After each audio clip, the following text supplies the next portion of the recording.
Yun, ito na naman tayo mga kababayan. Pero bago tayo magpatuloy sa ating pag-usapan, ako muna ibabati ng magandang hapon sa aking mga subscribers dyan, sa aking mga viewers. Maraming salamat sa inyong suporta. Shoutout sa inyong lahat yun na. Tuloy na tayo kagad sa ating pag-uusapan at sa video na ito. Pag-usapan muna natin ang naging talumpati ni Pangulong Bongbong Bangag Marcos Jr. sa may San Jose, Del Monte, Bulacan mga kababayan. Malapit lang sa Bagong Silang yan, kung saan ako dati nakatira. Yun ang mga kababayan, talaga ng mga nakakatawa itong si Pangulong Marcos Bangag Jr. mga kababayan, kung paano siya magsalita. Talagang halata mo naman na talagang bangag mga kababayan, dahil nga minsan ngumingiwi at nabubulol, hindi niya alam kung ano yung kanyang sasabihin. Ito mga kababayan, sa video na ito talaga namang bakit ba nabudol tayo nung nakarang eleksyon? Bakit nagpaloko tayo? Dahil nga kay Vice President Sara Duterte mga kababayan, kaya sinuportahan natin ito. Pero ngayon, siguro naman yung ating mga kababayan nakapag-isip na. Dahil nga sa mga nangyayari ngayon sa ating bansa na talagang ayaw pa nilang aminin na bumalik na yung droga. Gusto pa nila talagang itago yung katotohanan. Gusto pa nilang lukuhin yung ating mga kababayan kung ano ba yung nangyayari sa ating bansa ngayon. Dito lang sa aming probinsya sa Bohol. Talaga naman, grabe. Talaga yung nagsibalika na yung mga durugista at yung krimen talagang tumataas mga kababayan. Ito na, wag na natin itong patagalin at talagang iwan ko lang sa inyo kung di kayo matatawa sa talumpati nitong si Pangulong Marcos Bangag Jr. mga kababayan. Ito, panoorin natin ito. Napakaganda nga ng hapon. Ang sarap pala ng simoy ng hangin dito sa inyo. Sarap nga. Para tayong nasa abroad at nagpapalamig. Kahit na nabilad kayo sa araw ng matagal habang nag-aantay. Maraming salamat sa inyong lahat. Magpapasalamat po kaming lahat. Ito po ang aking mga kasamahan sa alyansa. Nagpapasalamat po kami sa inyong lahat upang dahil po kayo'y pinilit nyong makarating. Magsipo muna kayo. At para makita tayo ng kahit ang nasa likod.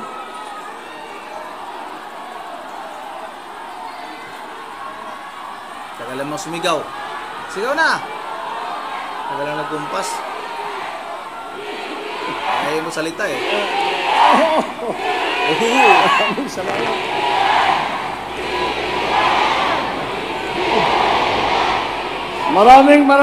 Maraming salamat. Talaga naman. Nakakatawa naman yung sigaw ng mga nandyan, mga kababayan. Halatang-halata naman na may nagkumpas. Matagal nagsalita ulit itong si Pangulong Marcos Bangag Jr. dahil hinihintay yung kumpas ng pagsigaw. Mahalataan nyo naman nung paghinto ng mga sumisigaw, sabay-sabay. Dapat ba? Dapat di ba mayroon pang kahit kunti man lang na matitira? Pero yung mga sumisigaw dyan, talagang pagsigaw nila ng BBM, pagsinyas ng stop, talagang stop lahat. Talagang naka-rehearse mga kababayan. Talagang halata naman. Talagang mambubudol ang mga ito. Ito na, patuloy natin to.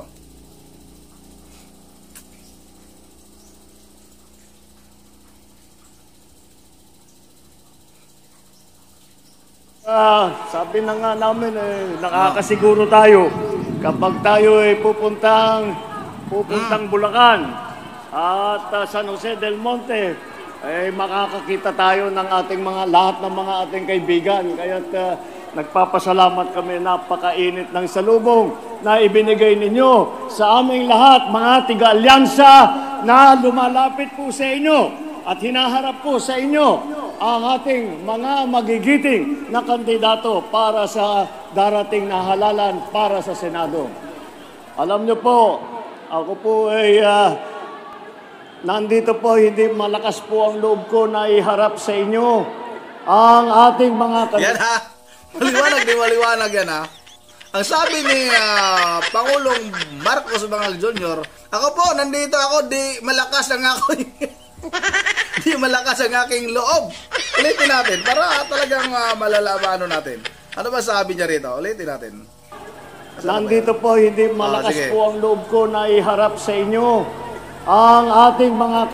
Nandito po hindi malakas po ang loob ayan ko na iharap sa inyo ang ating mga... Ayan maliwanag na maliwanag inulit natin Ang sabi niya, ako po ay nandito, hindi malakas ang aking loob para iharap ko. Iharap ko yung aking mga kandidato sa alkansya ng Bagoong Pilipinas. Grabe, ang tindi ng tama mo.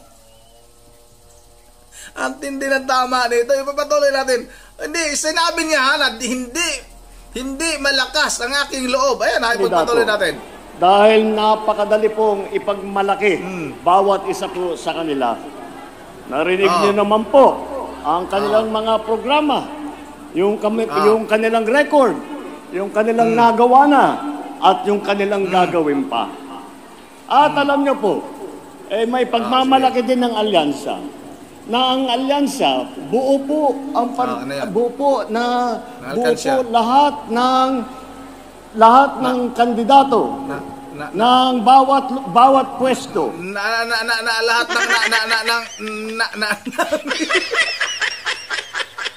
Lahat ng sige patuloy. Nang mamimili kayo sa halalan na ito, lahat po sila meron po tayong kandidato. Kaya po, ang dahilan po dyan, dahil yung ibang... Lahat mo sila, may kandidato. Ano ba talaga? Oh, Diyos ko, Panginoon, bakit ba tayo may presidenteng ganito? Nakakahiya naman. Alam niyo mga kababayan, kahit na may nagsabi sa akin na itong si Pangulong Marcos Jr. ay hindi daw magaling magsalita ng Tagalog. Kahit nga ako, Bisaya ako Bisaya ako, talagang dito tayo lumaki sa probinsya, sa Bohol. Kahit ba naman hindi ka marunong magsalita ng Tagalog, hindi naman ganito. Ibig sabihin yan mga kababayan, matigas ang panga. Dahil nga sa kakasinghot. Yan ang dahilan kasi nga, ngiwi pa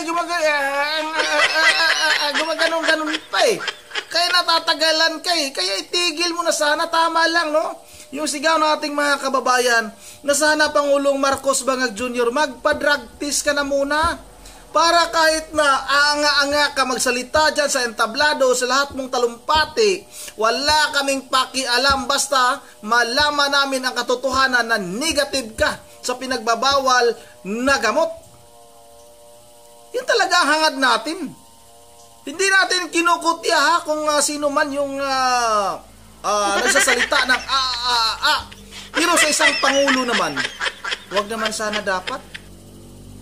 Kasi siya yung ating pinakamataas na pinuno sa ating bansa. Tapos ganito, magsalita, ngumingiwi. Grabe naman ito. Yung ibang grupo, sinasabi niya, paano nyo nabuo yung napakaraming tao na para sumama sa inyong alyansa. Yan po ang ibig sabihin ng alyansa. Dahil po kami ay may panindigan. Ang panindigan po namin ay magkaisa at magtulungan at magkapit-bisig upang tulungan ng taong bayan. Kaya po, kami po ay tinawag na alyansa. Dahil kung tignan nyo po ito. Meron pong lakas, CMD. Meron pong ang nationalista, may Nationalist People Coalition, may NUP. Kompleto po. Kompleto po ang lahat ng mga iba't ibang partido ay kasama po natin. Dahil po, isinantabi na muna namin ang aming mga partido para magkaisa, para gawin lahat upang tulungan at pagandahin ang buhay ng bawat Pilipino. Narinig niyo naman po ang kanilang mga talumpati at maliwanag na maliwanag. Sinungaling ka. Gusto niyo magsama-sama, gusto niyo magkaisa, pero anong ginawa niyo kay BP Sara? Anong ginawa ng mga kalyado mo? Gustong i-impeach si Vice President Sara Duterte. Yan ba yung sinasabi mong magkakaisa? Talagang sinungaling ka. Budol ka talaga. Na pagka tinignan po natin ang ating mga kandidato, pag inisa-isa nyo po, ay makikita naman ninyo, di kalidad po itong mga grupo na ito. talaga kung ako man, ay iniisip, nagmamahal po sa Pilipinas. Kaya naman po, tignan po natin ang ating grupo, kung ano pa ang kanilang mga pinanggalingan, ano ba ang kanilang pinagdaanan. Alam niyo po, 8 dito sa 12 na kandidato natin para sa Senado, 8 po sa kanila ay dumaan na sa Senado.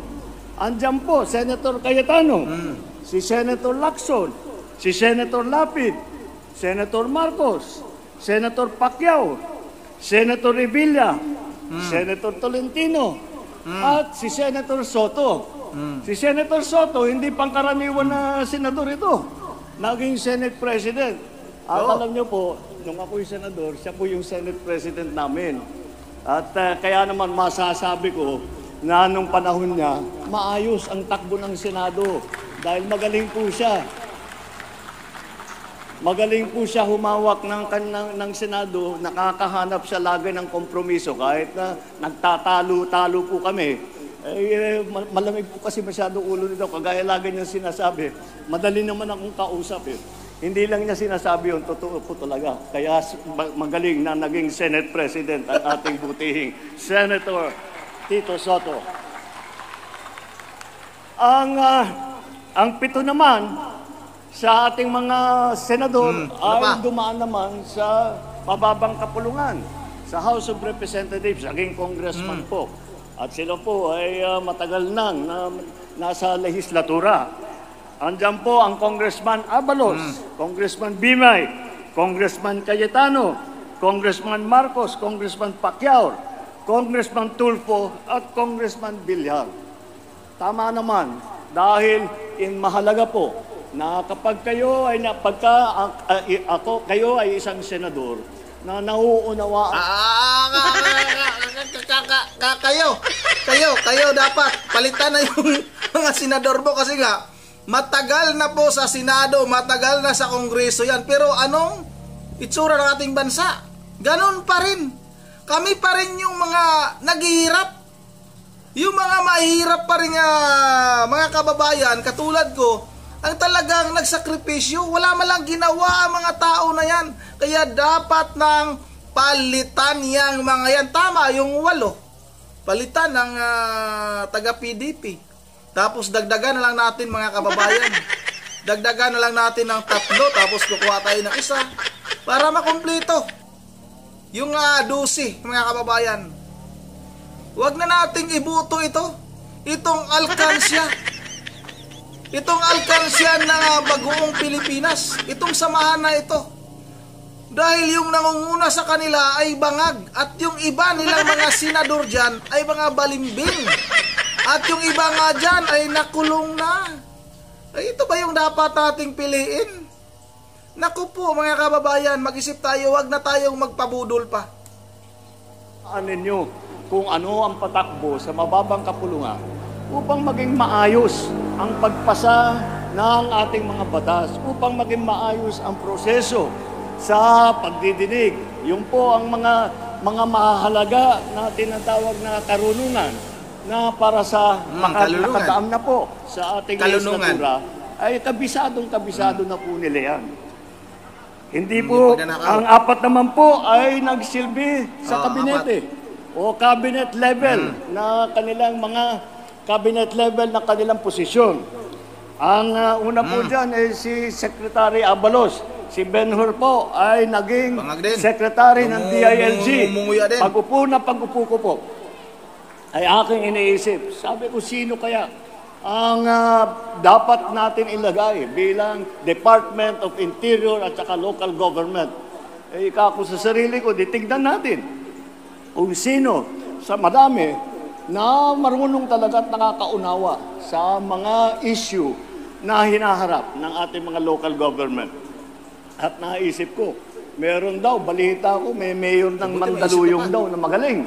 Kaya nandiyan po, ginawa po nating secretary ng DILG, si Secretary Ben-Hur Abalos. At si Senator Tulfo din, ay siya din po, ay sinabi, naisip ko, nung pag-upo ko, iniisip ko, sino ba talaga ang nakilala na walang ginawa kundi nagsisilbi sa publiko, walang ginawa kundi tumulong sa mga nangangailangan, walang ginawa kundi magtrabaho para yung ating mga kababayan na nasa lanta sa mga krisis, yung ating mga kababayan na naghihirap, na namumulubi, sino ba ang magaling tumulong dyan? At kaya po pinili po natin si Secretary Erwin Tulfo na ilinagay po sa DSWD. Andyan din po si Senator Tolentino na dumaan ng MMDA. Alam niyo naman siguro yung MMDA. Yung MMDA, Metro Manila Development Authority. Mahirap po na trabaho yan. Dahil po, pagkakaisa mo, lahat po ng mga iba't ibang lungsod, lahat ng iba't ibang bayan ng Metro Manila, na ipagkakasundo mo lahat yan. At para magawa ng maayos ang patakbo ng traffic, maayos ang daloy ng traffic, maayos ang law enforcement, maayos lahat ng mga plano para pagandahin ulit ang patakbo ng MMDA. Yan po ang naging trabaho po ni Senator Tolentino. Pero lumampas po siya sa Metro Manila dahil di ko po makakalimutan. Noong tinamaan ang Region 8, Region 7, Region 6 ng Yolanda, kami po, ako nasa Tacloban po, nag-aantay kami, nagmamakaawa kami sa national government na magpadala ng tulong dahil sa dami ng pangangailangan. At alam niyo po, nagulat na lang po kami. Biglang isang araw, may nagsabi sa amin, nandyan si Chairman Tolentino, dala-dala yung mga heavy equipment ng MMDA. Sila po ang nauna na nakarating. Ganyan po ang serbisyo na binigay po ni Senator Tolentino. Di ba si Digong ang isa pa po na humawak ng mga ng pagtulong sa pagdaan po ng Yolanda ay si Senator Ping Lacson. Dahil siya ang dinagay na namuno ng Yolanda Rehabilitation Commission. Yung po naman ay nakalampas na yung bagyo, paano patatayuin ang mga bahay, saan natin ilalagay, anong mga natutunan natin na huwag natin maulit para hindi tayo mabaha ulit. Lahat po, plinano po ng rehabilitation, Yolanda Rehabilitation Commission, plinano po ni Senator Ping Lacson. Pero Senator Ping Lacson, hindi lamang yan ang naging katungkulan yan. Si Senator Lacson, naging hepe ng Philippine National Police. At kung maalala ninyo, ang una niyang sinasabi, ang una niya pong ginawa, pinagsusukat niya yung mga tiyan ng mga pulis. Tinitignan niya kung masyadong mataba, ibig sabihin hindi nagtatrabaho, pinag-jogging niya. Ngayon, wala ka nang makita ng malalaking tiyan dahil inayos na po ni Senator Lacson. At nung panahon ni Senator Lacson, yung acceptance, yung approval rating ng PNP, ng mga pulis natin, ay napakataas. Hindi na po naulit yung ganung klaseng rating nung nangyari nung panahon ni Chief PNP, General Lacson. Alam na po nila, makita mo, pag titignan nyo po, maliwanag na maliwanag. Alam na po nila ang trabaho sa gobyerno. Alam na lang. Wala na, ito yung mga klaseng tao, mga klaseng nasa sa serbisyo publiko, na hindi basta, kung minsan hindi na lang nagsasalita at basta't ginagawa na lang ang trabaho. Yan po ang mahalaga. Huwag tayong nakikinig ng mga puro dada ng dada. Dapat ang hinahalati pagbuo ang magagandang batas na kinakailangan ng taong bayan. Yan po ang estilo ng ating mga kandidato. At tignan naman po natin local government. Dahil mahalaga po na kahit rin nasa Senado, kailangan po maintindihan ang lagay ng ating mga local government units. Kaya naman po, mabuti naman, meron po tayong 3 rito na naging gobernador ng malaking probinsya. Ang nauna po, ang aking kapatid, naging Governor Marcos po ng Ilocos Norte. Si paring Lito Lapid naman, naging governor naman ng Pampanga.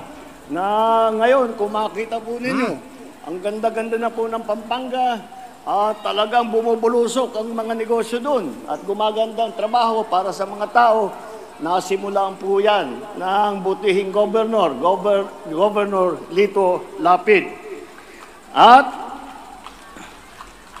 siyempre, yung ngayon, ang pangalawang pinakamalaking probinsya ay hinawakan naman po ng Governor Bong Revilla ng Cavite.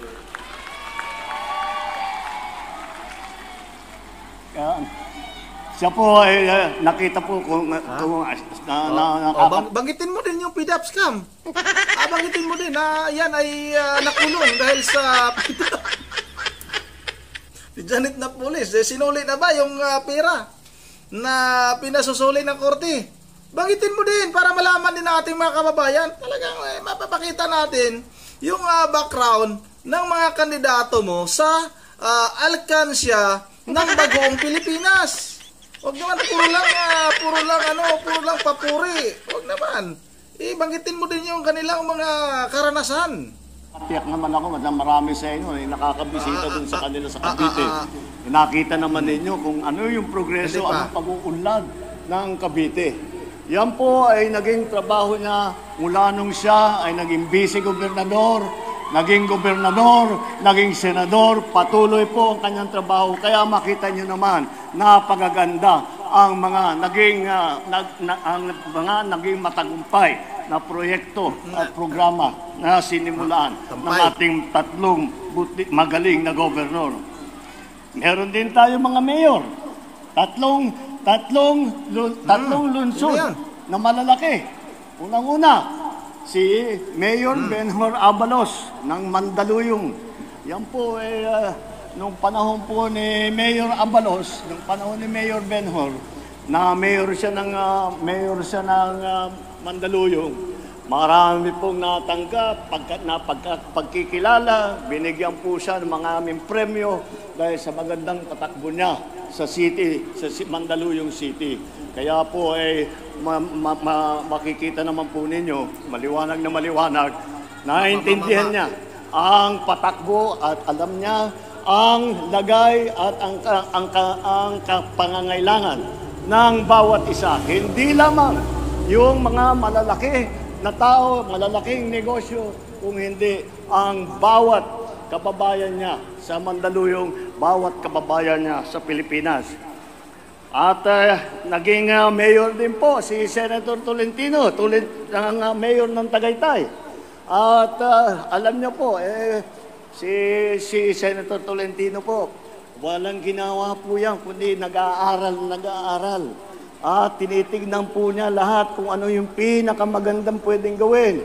Kaya kaya po lahat ng tao, kapag sinasabi, may plano ako para sa Tagaytay, inalapitan niya, lahat po ay nakikinig sa kanya. Dahil meron talagang sinabi ang ating magaling na Senator Tolentino. At ang pangatlong mayor ay ang mayor ng pinakamayaman na lungsod sa buong Pilipinas, Mayor Abby Binay ng Makati City. Sikat na sikat ang Makati City.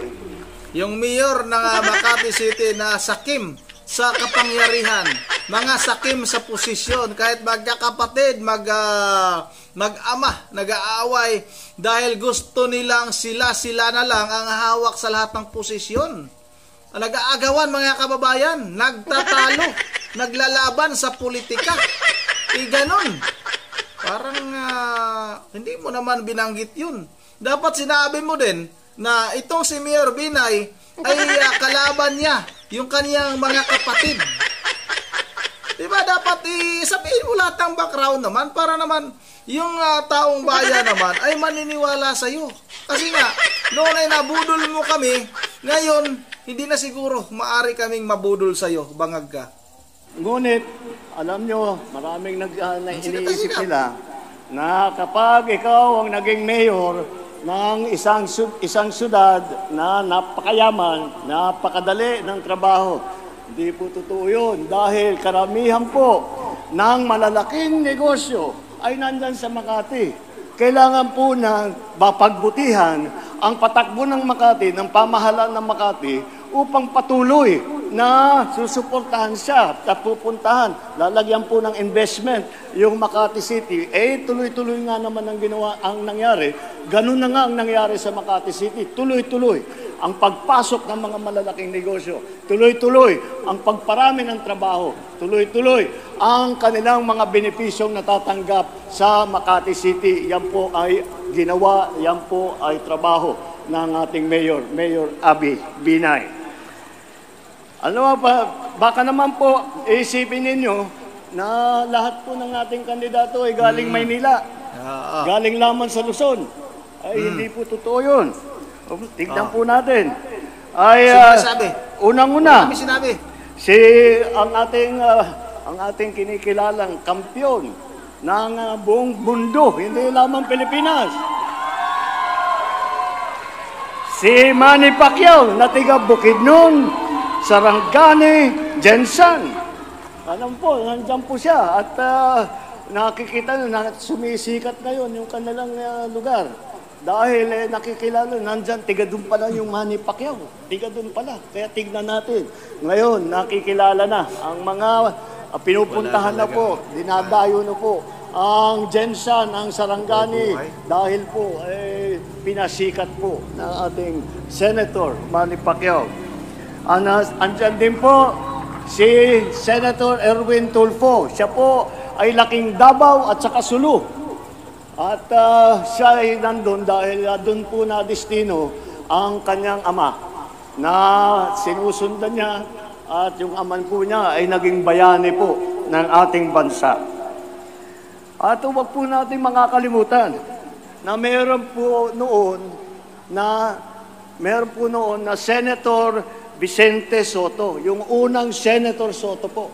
Ang unang Senator Soto po ay sa Cebu naman ang pinanggalingan. Kaya po, yung mga ninuno po ni Senator Tito Soto, ay siguro siyang lalo na nung... Ano ka ba, Marcos? Ayusin mo naman magsalita para di naman mahalata. Yung tuloy, talagang gustong-gusto na namin na magpa-drug test ka. Dahil nga sa iyong pananalita. Kabataan niya, madalas siyang nandun. Kaya siguro naman, alam naman niya uli kung ano ang kalagayan ng ating mga kaibigan sa Visayas. At alam niyo po naman, kami po ni Amy, na aking kapatid, si Senator Amy, ang nanay po namin, ay si Imelda. Si Imelda, 100% waray naman po yan. Kaya kalahati po sa amin waray-waray man ini. Kaya makikita po ninyo. Kaya po, nasa puso po namin. Ang aming taga-probinsya, ang aming kaprobinsya, nasa puso na po namin. Ang aming mga kaibigan, sa aming mga kamag-anak doon nang nanggaling sa Leyte at sa Samar, lahat po ng mga waray-waray.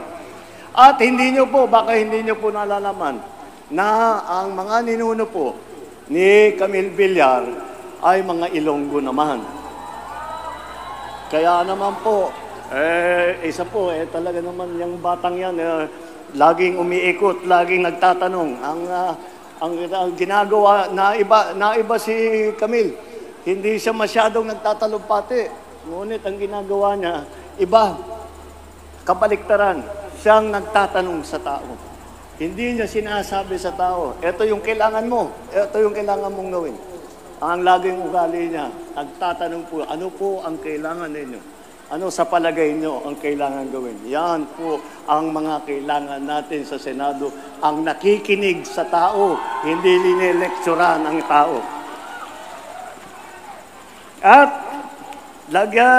dagdagan po natin ng mga kwalifikasyon itong grupo natin. 4 po sa kanila ay abogado. Andyan po si Attorney Abalos, Attorney Benhar Abalos, practicing lawyer po yan bago po siya na naging mayor. Si Attorney Abi Binay, magaling po na abogado yan. Alam niyo po si Abi Binay, yan ang kasama ko, katabi ko, yan ang seatmate ko sa Kongreso.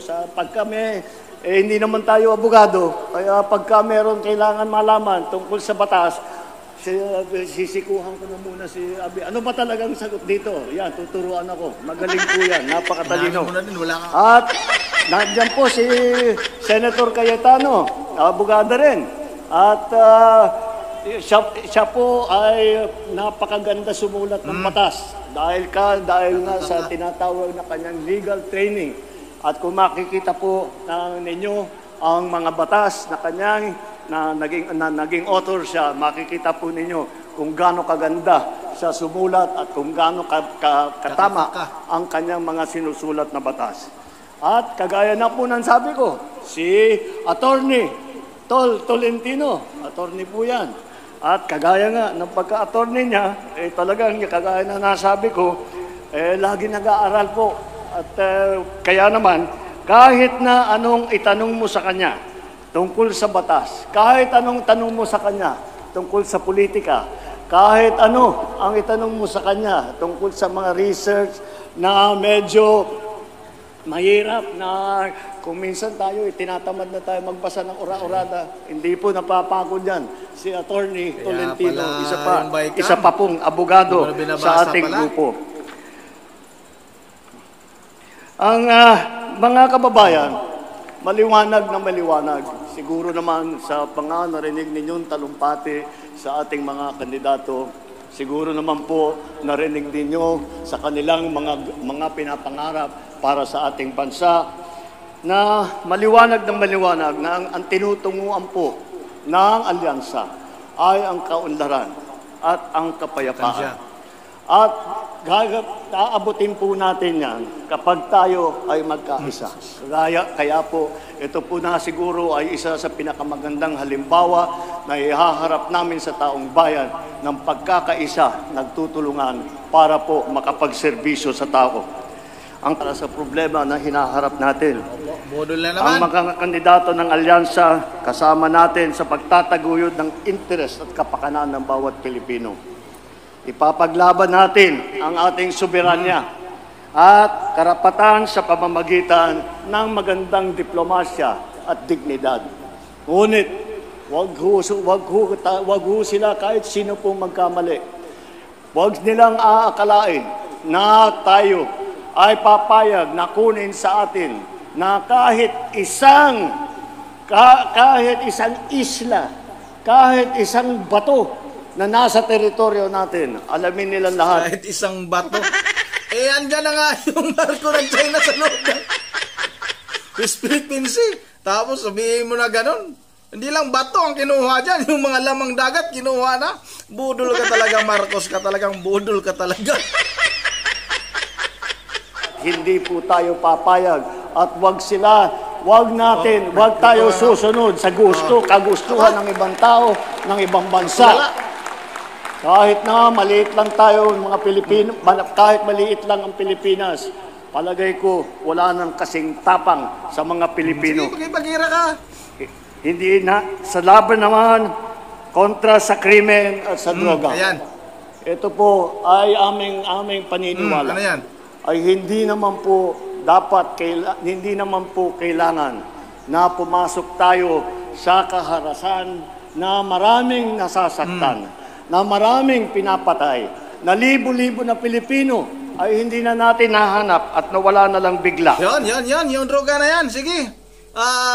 Ang anuhin mo, ang tawag nito, ang ipagtatanggol mo, yung mga adik, yung mga biktima, wag nyo yung ipagtanggol yan.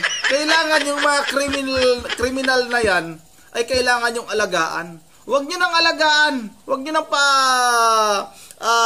isipin yung mga biktima ng mga kriminal na yan. Kaya nga, dumarami ulit ang droga dahil sa inyong mga ginagawa. Mas protektado pa ngayon ang mga kriminal, ang mga drogista. Binibibi ninyo. Yan ang gusto ninyo na mas dumami sa ating bansa. Nako, ay mga kababayan, kung bangag ba naman yung ating presidente, ano bang maaasahan natin? Siyempre, mga bangag din ang kanilang gustong mangibabaw sa ating bansa.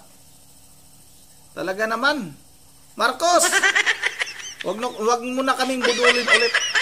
Yan po ay hindi po para sa amin, ay hindi po tama para sa amin yun. May hindi tamang paraan para tiyakin ang kapayapaan at kaayusan. Yan, kailangan tamang paraan. Dapat alagaan nyo, ulitin ko, dapat alagaan nyo yung mga drogista. Dapat bigyan nyo ng karapatan. Kailangan wag saktan ang mga kriminal. Wag saktan ang mga drogista. Wag saktan ang mga hold-upper. Di na bali na masaktan ng ordinaryo, yung mga ordinaryo at mga inosenteng mamamayan. Basta ang importante, huwag saktan ang mga drogista, mga kriminal, litsika, hinayupa ka. Ikaw yung presidenteng napakawalang kwintang hindot ka. Nabudol tayo nitong hindot na itong presidente na ito. Grabe ito. Mga kababayan, ulitin ko lang, sa darating na eleksyon, huwag natin iboto itong alkansya ng bagoong Pilipinas. Dahil itong mga ito, pag ito ang manalo, sigurado tayo na i-impeach nila ng tuluyan si Vice President Sara Duterte. Yan talaga ang habol nitong bangag na ito eh. Walang ano ito eh. Walang utang na loob.